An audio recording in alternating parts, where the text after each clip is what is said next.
Orang zaman itu di antara yang mereka takuti adalah bulan Syawal ini. Katanya ini bulan sial. Acara nikahan dihentikan dulu, acara safar dihentikan dulu, bisnis dihentikan dulu. Karena ini adalah bulan sial. Seperti sebagian orang di negeri kita, di Jawa. Kalau pas bulan Suro, mereka menunda acaranya. Karena ini lagi Nyai Roro Kidul buat acara. Nanti kalau kita buat acara Nyai Roro Kidul, nanti jadi dia akan mengganggu kita, jadi berantakan nanti urusan kita. Padahal bulan Muharram kan bulan sekian banyak pertolongan Allah telah diturunkan pada bulan Muharram. Nikah waktu bulan Muharram itu malah jos. Melebihi bulan-bulan yang lain, mestinya begitu itu. Takut semua itu piye itu. Maka Nabi kita mengadakan walimah dengan istri tercinta beliau pada bulan Syawal. Pak, apa enggak keliru Pak? Kok istri tercinta? Istri tercintanya Nabi kan Sayyidah Khadijah. Oh, bukan begitu. Yang keliru yang tanya ini.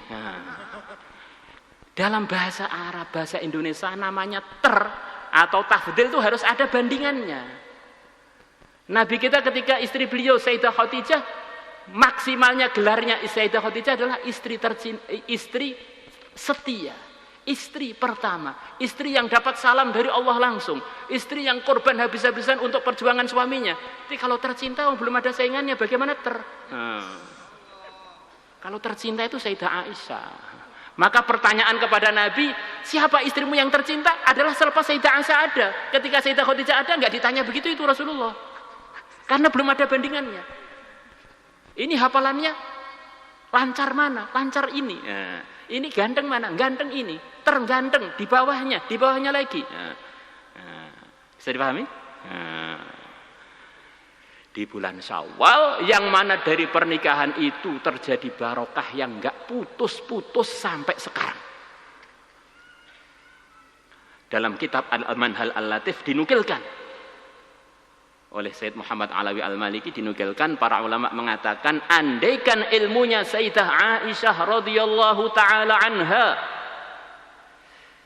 ditimbang dengan seluruh ilmunya istrinya Nabi, ditambah lagi seluruh ilmunya seluruh wanita sahabiyah, tentulah ilmunya Sayyidah Aisyah mengungguli semua ilmunya wanita muslim.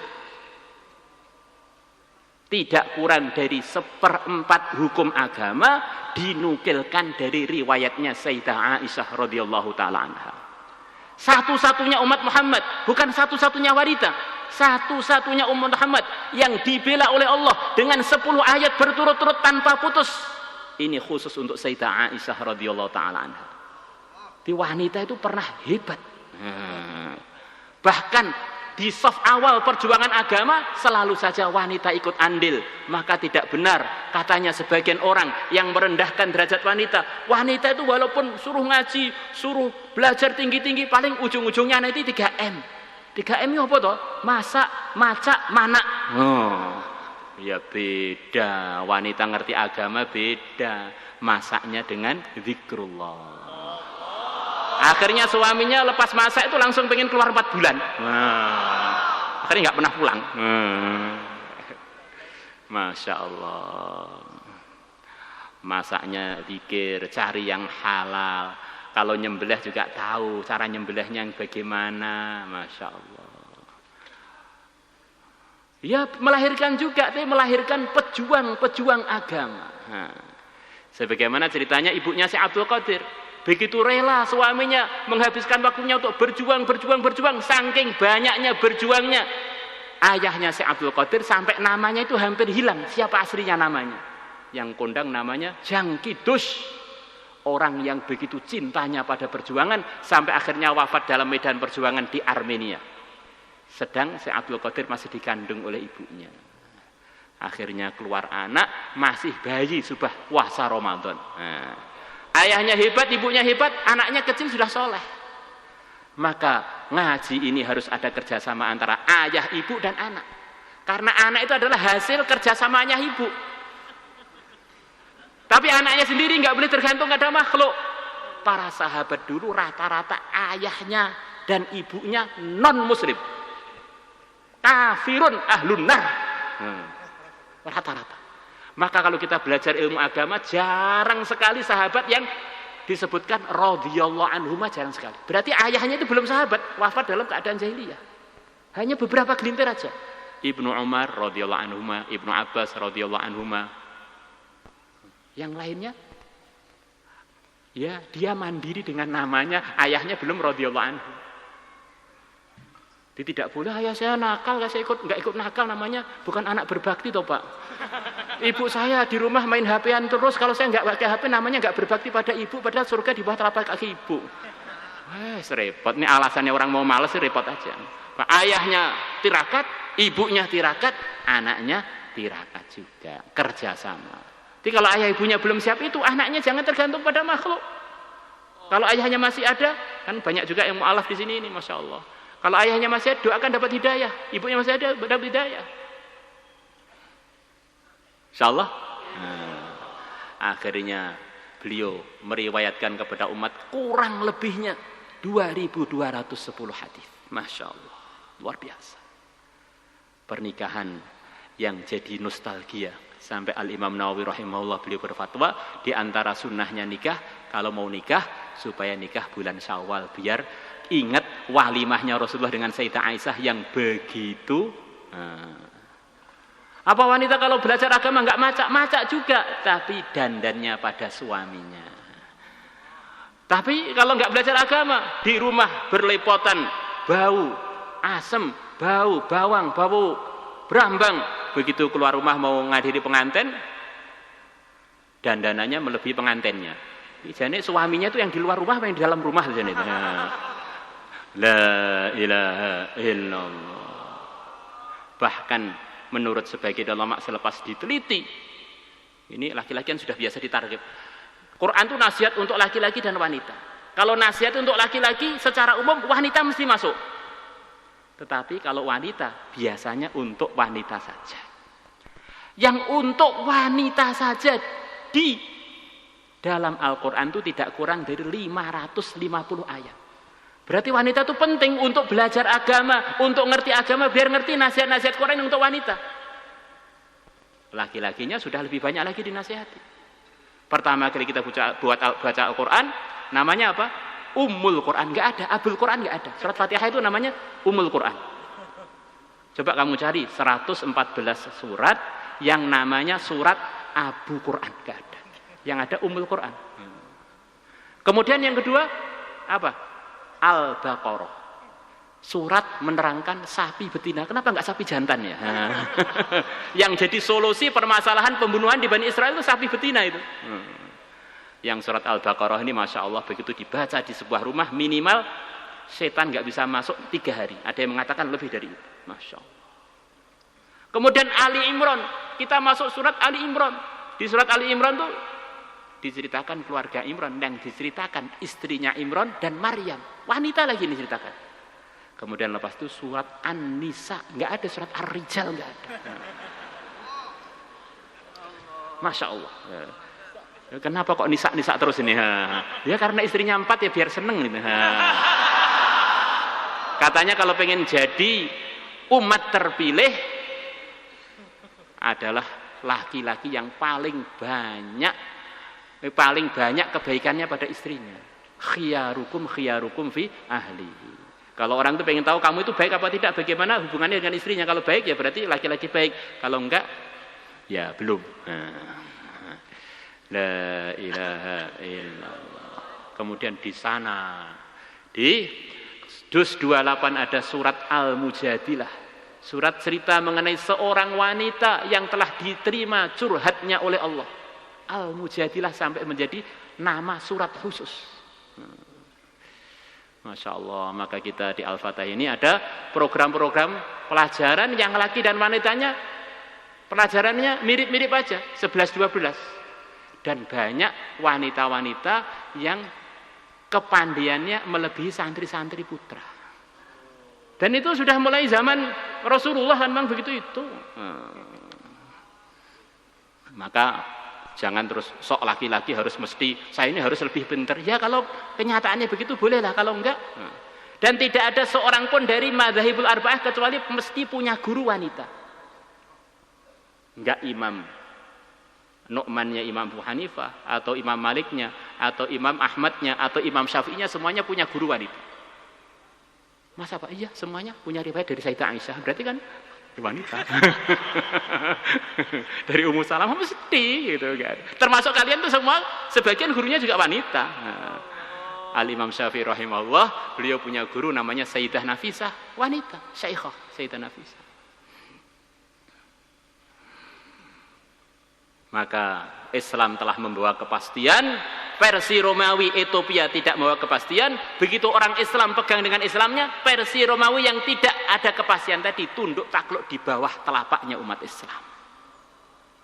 Maka umat Islam sekarang kok tergiur dengan aturan-aturan yang nggak pasti, itu namanya dari nyata menjadi mimpi. Dari kejayaan menuju kehancuran. Kejayaannya umat Islam karena megang aturan yang pasti yang telah dibawa oleh yang mulia Nabi besar Muhammad SAW. Dan aturan yang dibawa ini para hadirin, banyak yang mengklaim kami yang paling ikut, kami yang paling ikut, semuanya ngaku Islam. Nabi mengatakan urusan ini umatku akan terpecah menjadi 73 golongan, semuanya enggak selamat masuk surga. Semuanya masuk neraka, resiko masuk neraka, kecuali satu golongan saja, yaitu yang ikut saya melalui sahabat saya, yang biasa kita dengar dengan Ahlus Sunnah wal Jamaah. Siapa mereka yang dipastikan Ahlus Sunnah wal Jamaah itu siapa? Para ulama telah sepakat kalau orang itu ikut salah satu madzhabul arba'ah, pasti dia dalam urusan ahkam tidak keluar dari yang telah dinukilkan sahabat dari yang mulia Nabi besar Muhammad SAW. Kalau dia ikut antara Asy'ari atau Maturidi, dia tidak keluar dari akidah yang telah dinukilkan para sahabat dari yang mulia Nabi besar Muhammad sallallahu alaihi wasallam. Maka itulah yang kita pelajari di madrasah kita ini. Harapannya kita ini punya silsilah al-mutasalsilah, al-muttasilah min syekhina ila syekhina syekhina syekhina sampai ila sahabah, sampai an Rasulullah sallallahu alaihi wasallam. Akhirnya kita tinggal meneruskan kesolehan beliau-beliaunya, tinggal keberkahan beliau-beliaunya, kemanfaatan dari beliau-beliaunya, dan nusratullah yang pernah datang kepada beliau-beliaunya. Insyaallah kita semuanya niat. Insyaallah. Tadi sudah diterangkan banyak nasihat dari Pak Yai Fatah, pentingnya kesolehan, pentingnya ngamalkan ilmu. Lah itu bagaimana caranya? Jadilah Ahlus Sunnah wal Jamaah beneran, ikuti arahan Ahlus Sunnah wal Jamaah. Ikut Nabi melalui para sahabat, melalui madzhabul arba'ah, melalui Imam Al-Asy'ari atau Imam Abu Mansur Al-Maturidi, pasti dan pasti kita akan jadi bagian dari Ahlus Sunnah wal Jamaah. Pasti surganya, pasti untungnya. Kalau di dunia melarat, di surga pasti kaya. Kalau di dunia kaya, tinggal teruskan kekayaannya. Kalau di dunia nggak laku nikah, di sana nanti minimal 72 bidadari sudah menunggu, yang jelek-jeleknya nggak laku-laku. Kalau sudah laku, bahkan istrinya 4, nah, di sana malah tambah lagi 4.000. 4.000 kurang 4 juta. La ilaha illallah. Maka kita ini harus mantep, belajar agama mantep. Dulu ayah kami itu rahimahullah, saya masih ingat saja. Saya ini ngamalkan Islam tuh mantep kok. Semua amalan saya itu benar, akidah saya benar. Orang nggak cocok dengan saya, yang nggak benar dia, bukan saya. Jadi orang itu harus berani begitu itu. Salahnya apa? Kalau saya salah, berarti guru saya salah, berarti gurunya saya salah, sampai akhirnya para sahabat jadi salah. Maka ngaji jangan ngantuk, biar mantep pelajarannya, pemahamannya benar, madhab Syafi'inya benar, madhab Asy'arinya benar, akhirnya benar Islamnya. Kalau Islamnya benar, orang yang nggak cocok dengan kita sebetulnya dia nggak benar. Gimana? Insyaallah. Maka kita berharap biar semuanya ada kerjasama. Kita berharap santri tawajuh sampai selesai, wali muridnya mengirim doa setiap hari, karena bagaimanapun santri ini adalah keluarnya dari wali muridnya. Apa amalan yang dibuat wali muridnya, sedikit atau banyak mempengaruhi juga. Kirim harta yang paling bersih yang kita punya untuk anak-anak kita, biar anak kita hatinya terang benderang, akhirnya menerima pelajaran dengan semangat. Santri-santrinya juga doakan orang tuanya. Kalau thalabul ilm itu benar-benar sesuai dengan prosedurnya, pasti orang tuanya akan dapat nusratullah dengan sebab belajar kita. Kok orang tua selepas ngirim kita tambah mudah urusannya, tambah mudah rizkinya, tambah mudah macam-macam hajatnya. Ini tanda belajar kita di pondok itu benar. Tetapi kalau tambah susah kita harus banyak istighfar. Wong Nabi telah menjanjikan kepada sahabat yang mau minta saudaranya pulang nggak usah ngaji pada Nabi. La'allaka turzaku bihi. Kamu dapat rezeki dari kerjasamu sebab saudara kamu yang masih ngaji pada saya itu. Maka wali murid yang sudah anaknya di pondok, weselnya jangan terlambat. Kalau perlu diberi banyak tapi untuk beli kitab. Karena santri di pondok itu yang baik kalau terlalu banyak ini banyak makan ngantuk terus. Kata Imam Ghazali rahimahullah, kenyang itu minimal 9 madharatnya, di antaranya ngantuan dan kecerdasannya menjadi berkurang. Terus nafsunya menjadi jalan, akhirnya nggak jadi pengen ngaji, pengen nikah akhirnya. Itu tadi seperti kata Pak Yepatah, nikah itu mubah, kenapa kok kita semangat kalau urusan nikah? Tapi urusan yang sunah-sunah atau bahkan fardu kok agak malas. Ini berarti Abdul Hawa, hambanya hawa nafsu. Abdul Izar, hambanya sarung. Alhamdulillah. Maka ini sekelumit pengumuman dan sedikit hadiah untuk teman-teman yang di Al-Fatah berprestasi. Semuanya yang ngaji itu sudah berprestasi. Bahkan mungkin yang enggak disebutkan di sini lebih berprestasi di sisi Allah. Itu urusan dia dengan Allah. Ini urusannya Ustadz yang mengkaji hasil nilai-nilai mereka ketika mereka ujian di Al-Fatah. Karena ada orang itu sepertinya nggak patek digubris orang, nggak patek dikenal orang, ngelamar mertua juga nggak pada mau, tapi di langit sana ternyata derajatnya tinggi. Itu urusan dia dengan Allah. Nah, urusan saya ini sekarang yang ada data punya prestasi ini, dengan berharap semua santri Al-Fatah, bahkan walinya, bahkan semua umat Islam di Indonesia ini dan seluruh dunia adalah orang-orang yang diberi Allah dan tambah meningkat prestasinya. Karena iman itu sendiri sudah bagian dari prestasi yang luar biasa. Kita berharap semua ngajinya selesai, karena orang itu kalau nggak selesai nanti jadi susah dimanfaatkan. Seperti nasi kalau dimasak, tengah-tengah masak kompornya mati, dibuang sayang, dimakan sakit perut. Begitu juga kalau orang itu nggak selesai, nanti kalau kita nikah cerita pada istri kita itu malu. Kamu dulu di Al-Fatah berapa tahun? Malu. Mau nargib anak kita juga kita malu. Dulu ayah kamu di Al-Fatah alumni 2 bulan. Ini ada calon mertua tanya pada kita, alumni mana? Alumni 1/4 Al-Fatah. Sampai urusan dunia begitu juga nggak selesai itu jadi nggak bagus. Rata-rata sekarang S1, S2, S3. Kalau kita urusan dunia nggak selesai, ditanya waktu masuk kantor ngelamar kerja, kamu tamatan apa? Saya S1/2 Pak. S1 separuh nggak bagus. Masya Allah. La ilaha illallah. Dan di antara yang kita tekankan di pondok kita adalah hafalan. Saya punya teman dan teman ini Pak Luayi juga kenal. Teman lumayan akrab, tapi mungkin nggak biasa menghafal. Maka suatu hari di masjid dia imamnya sedang nggak ada, akhirnya dia terpaksa ngimami. S3, apa?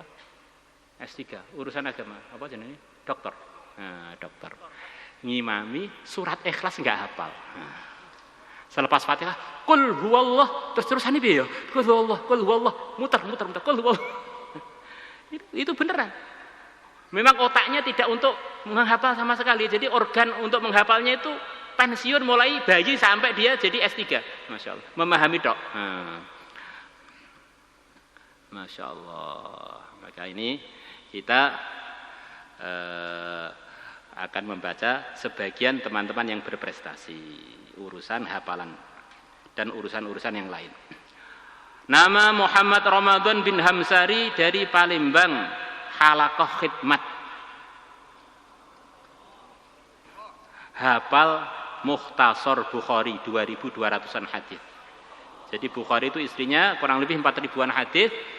Terus itu dengan yang diulang, tanpa diulang kurang lebihnya 2.200. Itu pun masih ada pengulangan lagi.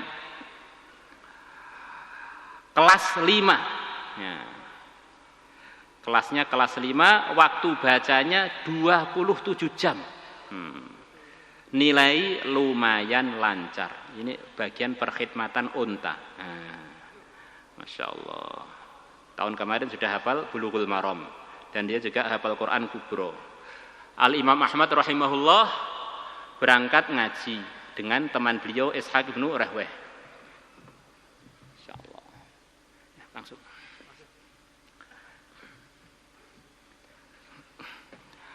Maka Ishaq bin Rahweh itu anaknya orang kaya, ngaji. Imam Ahmad orang miskin. Kalau mau ngaji kerja dulu, mau ngaji kerja dulu. Akhirnya dua-duanya jadi ulama besar. Tapi kalau ditimbang ilmunya Imam Ahmad dengan ilmunya Ishaq bin Rahweh, itu ilmunya Ishaq bin Rahweh enggak ada seperempatnya ilmunya Imam Ahmad. Imam Ahmad hafal 1 juta hadis. Dan menghafal Al-Quran 30 juz hanya dengan sekali dengar Imam Ahmad. Enggak seperti kita 3 tahun, 4 tahun, enggak. Sekali dengar. Masya Allah. Lah kalau begitu anaknya orang kaya enggak bisa berprestasi. Tidak begitu. Siapa yang bilang begitu? Imam Bukhari anaknya orang kaya, jadi paling berprestasi. Hafalan kitab Bulughul Maram, Nur Rahman Hidayah bin Ahmad Tasikmalaya Halaqah Utara kelas 8, waktu baca 1 hari 6 jam, nilai lancar. Ada? Maju. Ini apa? Ini kitab rujukan hukum-hukum dalam mazhab Syafi'i. Allah, kurang lebih berapa hadis? 1.200-an ya? 1.200-an hadis ya. Monggo. Kemudian yang kedua, Muhammad Aslam bin Safaruddin dari Kendari Utara kelas 8, waktu baca 1 hari 15 jam. Kalau tadi 1 hari 6 jam, ini 1 hari tambah 15 jam. Lancar. Ya, langsung. Ya. Muhammad Lutfi Al-Bukhari bin Abdurrahim dari Pusat 12,5 jam lancar. Ya. Maksudnya 1 hari 6 jam itu hanya 6 jam.